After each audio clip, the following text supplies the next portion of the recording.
Deuxième partie de notre émission et nous parlerons de l'évolution du football dans certains petits pays du football. Attention, je dis bien petits pays, ce sont des pays qui sont moins développés que d'autres en matière de football sur le continent africain. Notre plateau avec toujours Karim Baldé, notre jeune confrère de radio Espace FM, c'est ça? Espace Guinée, en télé, en radio. En télé et en radio, il bosse beaucoup. Et puis Saïd Afizi, footballeur, édito.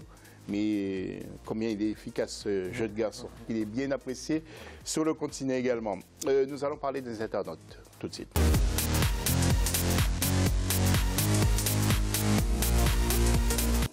Alors, je vous disais donc l'élimination du Cameroun, de la Côte d'Ivoire, mais aussi de l'Algérie pour cette Coupe du Monde de football. Est-ce un accident? Vous continuez à intervenir sur nos réseaux sociaux. Nous allons aborder le dossier tout de suite.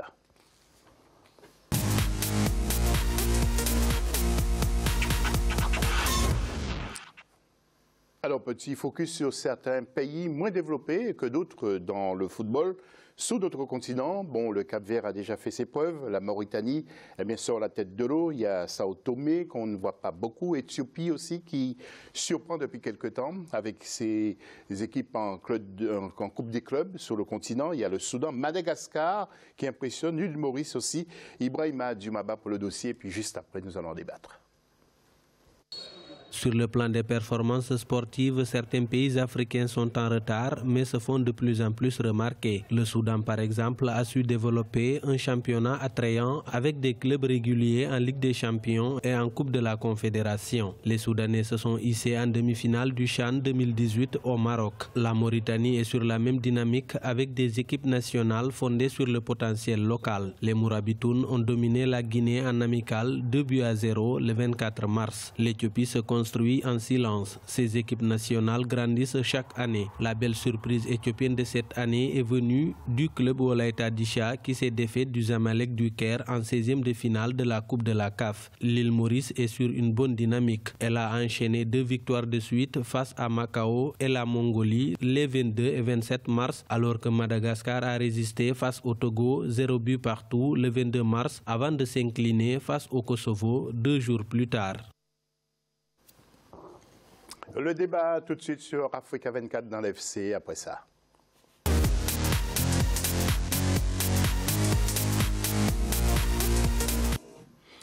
Alors, Karim ou Saïd, ces petits pays veulent manger du gros.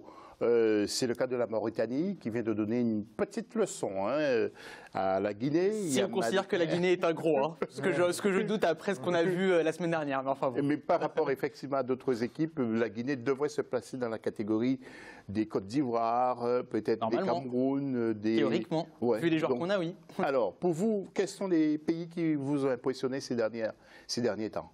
Je vais prendre l'exemple de Madagascar, parce qu'ils étaient en région parisienne récemment, et puis on les a vus justement, José, lors du match face au Togo d'Emmanuel Adebayor, et je les avais vus précédemment également contre les Comores, qui est mon autre pays, je le glisse en passant. Et c'est vrai que Madagascar progresse, le barrière progresse quand même au fur et à mesure des semaines et des mois. On a vu contre le Togo par exemple, alors certes c'est un jeu, il y a beaucoup de fautes, ils faisaient beaucoup de fautes quand même.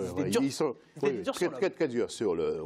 Durs sur l'homme, mais en même temps, voilà, des matchs comme ça, assez accrochés, ça montre aussi une force de caractère. Et puis ils ont quelques joueurs comme Nomen Janari par exemple qui joue au Paris FC. Voilà, ils ont des petits attaquants de poche, des joueurs offensifs de poche, et en même temps il y a cette dureté un petit peu au niveau défensif. Donc on va voir comment ça évolue, mais en tout cas il y a un projet. Et puis on l'a vu récemment, il y a des informations qui circulent comme quoi certains joueurs ayant des origines parfois lointaines de Madagascar, comme Ronny Rodelin par exemple, le joueur de Caen, pourrait rejoindre le Barréa dans les semaines à venir. Donc voilà, on voit quand même qu'il y a une petite émulation, et c'est normal puisque comme avec la CAN, la prochaine CAN, il y aura plus d'équipes, donc forcément il y aura plus de place, donc ces petits pays-là auront la chance maintenant de pouvoir y figurer. Oui, alors Saïd, comment expliquez-vous cette évolution? C'est peut-être aussi que la FIFA apporte une aide considérable à ces pays doivent prouver aussi que sur le terrain, ils peuvent faire des choses. En fait, à l'époque, il y a de ça ne serait-ce que 20 ans, on avait entre les gros pays et les petits pays du continent, on avait des scores fleuves, des 7, 8-0, beaucoup de buts d'écart.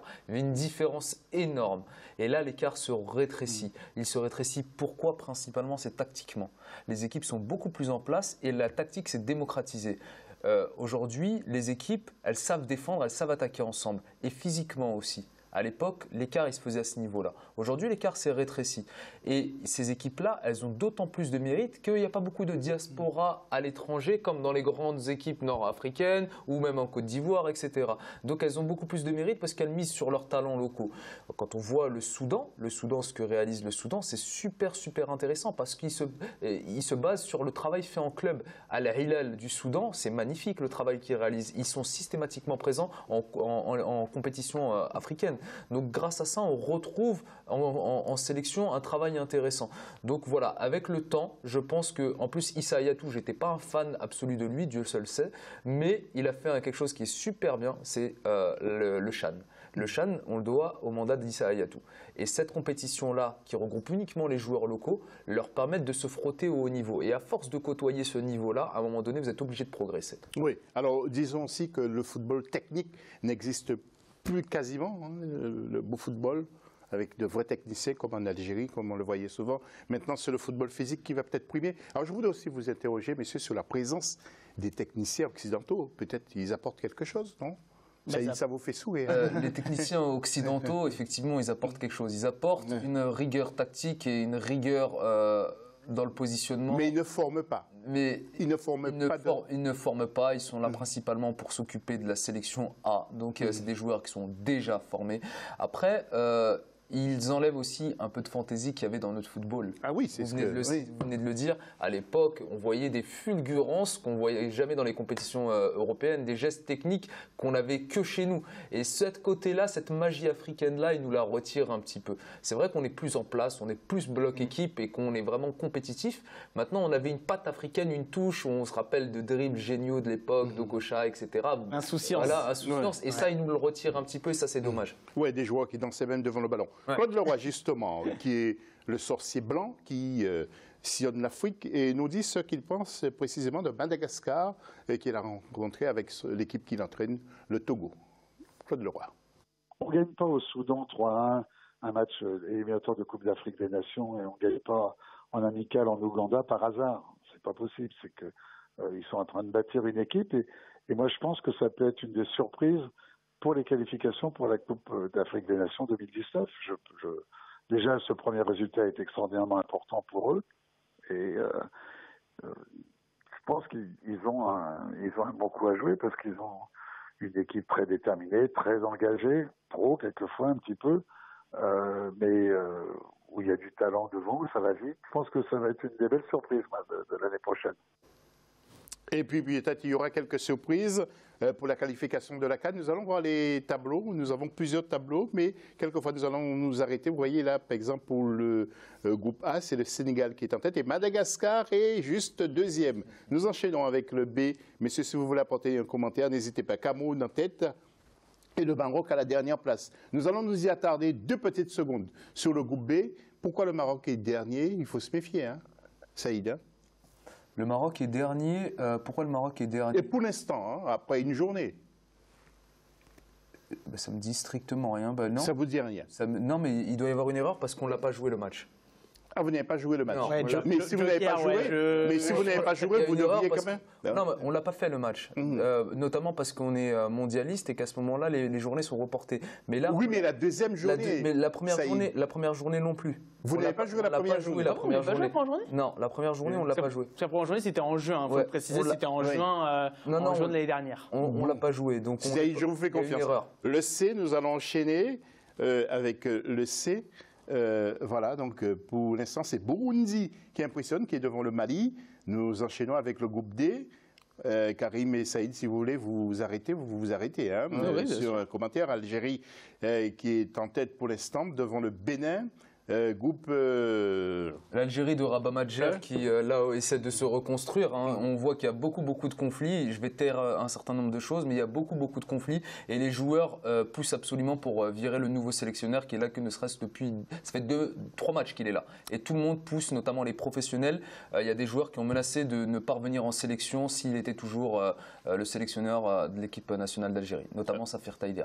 Nous enchaînons. Merci Saïd pour cette précision. Nous enchaînons toujours avec ces groupes des éliminatoires de la CAN. Le groupe E, Libye en tête. Je suis content pour la Libye. qui brille un peu sur la scène internationale. La Libye qui avait aussi battu la Guinée d'ailleurs, hein, je me permets de le préciser, lors des éliminatoires du mondial. Vous êtes courageux. Hein, Il le fait en ce moment. Ensuite, l'autre groupe qui suit, le F maintenant, avec le Ghana, rien de surprenant. Nous enchaînons rapidement. G, avec le Zimbabwe devant la RDC. Ensuite, les deux Congos qui sont dans le même groupe. Le H, avec la Guinée de M. Karim. Exactement, qui avait quand même battu la Côte d'Ivoire, mais ça reste la dernière victoire comme de la Guinée. Enfin, il y a quand même eu la victoire contre la Libye à Conakry, mais derrière 4 défaites de suite. On verra ce qu'il en sera au moment des éliminatoires. Donc, grâce aux pattes magiques d'Éric, nous allons enchaîner avec les groupes. Le I, Burkina Faso leader. Ensuite, nous enchaînons avec le J, la Tunisie qui est là. Ensuite, le K, avant cette deuxième journée, Mozambique qui est leader, Namibie est dernier, et puis le Cap-Vert à la dernière place devant l'Ouganda. Je crois qu'on a terminé normalement avec les groupes. Karim, un petit mot rapide avant d'enchaîner. Petit coup de cœur quand même sur le Burkina Faso qu'on a vu dans les tableaux à l'instant. Alors nous, on les a suivis, ils étaient aussi en région parisienne, et c'est pas un grand pays en termes de population, etc. Mais moi, de ce que j'ai vu, on les a suivis à l'entraînement, on les a suivis pendant 2 jours, et ils ont quand même un staff extrêmement solide autour de Paulo Duarte. Et là, ils ont recruté, ils ont déjà beaucoup de joueurs comme Pitre Wapa qui a fait son retour face à la Guinée-Bissau. Ouais. Et ils enregistrent aussi quelques arrivées de binationaux, notamment Brian Dabo qui avait longtemps hésité. Et ça, ce sont des apports essentiels à des postes clés. Duarte, voilà, il avait ciblé après la CAN 2-3 postes où il sentait qu'il y avait des besoins. Et ils font tout un travail. Et je pense que le Burkina, s'il continue comme ça, ils peuvent faire une très bonne Coupe d'Afrique des Nations derrière en 2019. Voilà, les Burkinabés qui nous écoutent vont peut-être apprécier aussi que vous parlez avec autant de sincérité de M. Paulo Duarte. Quant au report de cette deuxième journée, Claude Leroy n'est pas très content. Écoutez ce qu'il nous dit au téléphone. Ce qui est personnel, c'est savoir que je pense, pour avoir eu à diriger des équipes pour des grandes compétitions et aussi la Coupe du Monde, que rien ne vaut des matchs de qualité à 3 mois d'une compétition comme la Coupe du Monde pour se préparer. Et je pense que des matchs des éliminatoires de Coupe d'Afrique, c'était la meilleure préparation possible, en intensité, en réflexion, en moyens mis à disposition pour préparer les matchs de Coupe du Monde pour les 5 équipes qualifiées. Ce qui fait que on n'a jamais vu ça nulle part au monde dans l'histoire du foot, qu'entre 2 matchs officiels de qualification pour la Coupe d'Afrique des Nations, il sera passé 17 mois. Je pense que c'était une mauvaise décision. Je ne voyais pas l'intérêt de cette décision. Et maintenant, en images, donc les matchs amicaux que nous allons aussi commenter. Égypte-Grèce. La Grèce qui l'emporte sur le score de 1-0 face à l'équipe de Mohamed Salah. Le Nigeria, vous allez voir en image tout à l'heure, qui a perdu face à la Serbie 2-0. Et puis nous verrons aussi également le Maroc qui a perdu ou gagné. Saïd, je vais piéger Saïd. Le Maroc qui a gagné 2-0 face à l'Ouzbékistan. Et on gagne le match avant contre la Serbie. Donc, petit mea culpa sur le tableau avant. Je me suis rappelé effectivement qu'on avait perdu 1-0 à Yaoundé en éliminatoire de la Coupe d'Afrique 2019. Donc le tableau avait... Mes chers téléspectateurs, je vous donnerai l'adresse d'Africa 24 pour envoyer, bien sûr, pour envoyer les cartons rouges. Ça fait 5 ans. Oui, c'est la première fois. Moi, j'ai été surpris en 5 ans. C'est énorme. Mais j'admets quand j'ai tort. Donc je l'admets en public. Mea culpa à tous les téléspectateurs. Je me suis rappelé effectivement qu'on perd sur un but de Vincent Boubacar à Yaoundé. C'est parce que le Maroc a perdu que j'ai oublié. Je n'ai pas tellement insisté parce que je me suis dit, je trouvais ça bizarre. Mais c'est les matchs amicaux, nous allons voir les tableaux justement, et vous allez aussi commenter, notamment Karim qui a suivi aussi de près ces matchs. Alors, donc il y avait un autre tableau avant, mais nous allons parler de celui-là comme il est apparu. Égypte qui a perdu devant la Grèce, Sénégal qui a fait match nul 0-0 avec la Bosnie. Karim, vos commentaires sur ces résultats? Maroc, notamment sur le Sénégal, puisque j'y étais au Havre. Bon, ça n'a pas été le match de l'année, il ne faut quand même pas se mentir. Il ne s'est pas passé grand-chose, 0-0. Aliou Cissé avait décidé pendant cette période de préparation d'expérimenter le 3-5-2. Il s'est dit, au cas où on a besoin au mondial, on va faire le 3-5-2 parce que il partait du principe que leur stratégie en 4-3-3 ou en 4-2-3-1 était trop prévisible. Donc il a essayé pourquoi pas. Sur le premier match, on l'a vu, ils ont fait nul contre l'Ouzbékistan. Et là, sur le match de mardi dernier au Havre, ils ont mis une demi-heure à se mettre en route. Après, ça allait beaucoup mieux, mais il a manqué un peu d'allant offensif quand même, notamment en deuxième période à mon avis. Donc certains critiquent les choix d'Aliou Cissé parce qu'ils se disent est-ce que c'est le bon moment de faire des tests ou est-ce qu'il faut plutôt au contraire donner de la confiance et renforcer les certitudes dans le 4-3-3. Voilà, chacun a son opinion là-dessus. En tout cas, ça a donné ses tests et ça me fait penser à ce que disait Claude Leroy à l'instant sur le report de la journée des éliminatoires de la CAN. Ce qui est bien pour ces sélections-là qui vont au mondial, c'est que justement, ils peuvent faire ces tests-là. Alors que s'ils ont des matchs officiels comptant pour des éliminatoires, ils ne peuvent pas faire ces tests. Ils sont obligés de mettre leur équipe type et ils sont obligés d'y aller à fond. Donc finalement, c'est là où je suis en désaccord quand même avec Claude Leroy, avec tout le respect que j'ai pour lui. C'est quand même pas mal d'avoir cette période-là et c'est dommage que la CAF n'ait pas anticipé parce qu'ils savaient que la Coupe du Monde était en juin 2018 et ils savaient très bien que les équipes africaines allaient vouloir se préparer. Donc on aurait pu éviter cette situation-là. Saïd, je dois mettre l'antenne, juste un petit mot avant de... Totalement d'accord avec ce qui vient d'être dit. Effectivement, c'est le fait d'avoir des matchs amicaux et non pas de qualification, c'est quelque chose de très très très important. Et je suis d'accord, il avait 2 matchs de préparation à l'UCC. Il avait un match où il pouvait mettre les titulaires, mettre en place l'équipe qui va débuter parce qu'il l'a forcément en tête à la Coupe du Monde. Et le deuxième match, éventuellement faire tourner, voir d'autres joueurs, d'autres systèmes. Donc là, il a préféré faire 2 tests et c'est compliqué parce qu'il va avoir du mal à trouver des automatismes. Mesdames, Messieurs les téléspectateurs, la pelouse synthétique est très très dangereuse, semble-t-il, pour la santé. Restez avec nous, on vous explique tout après la pause.